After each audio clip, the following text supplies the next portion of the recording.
Barb here from CDN Technologies, author of IT Scams and How to Avoid Being Ripped Off by Your Computer Guy and IT Services.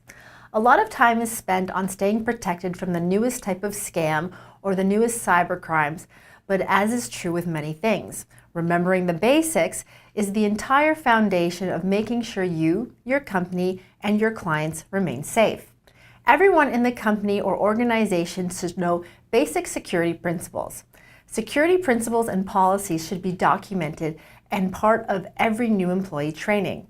Strong password requirements, only connecting remotely over VPN, and internet usage guidelines are examples of some common security policy terms.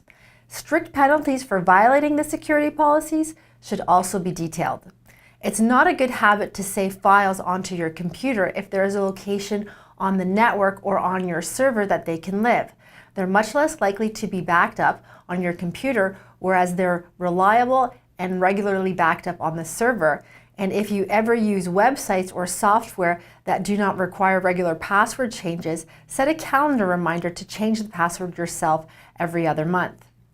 As with other things, a little prevention goes a long way. Remembering the security basics and asking about them if you don't know what they are is the single best thing you can do to protect yourself and to protect the company.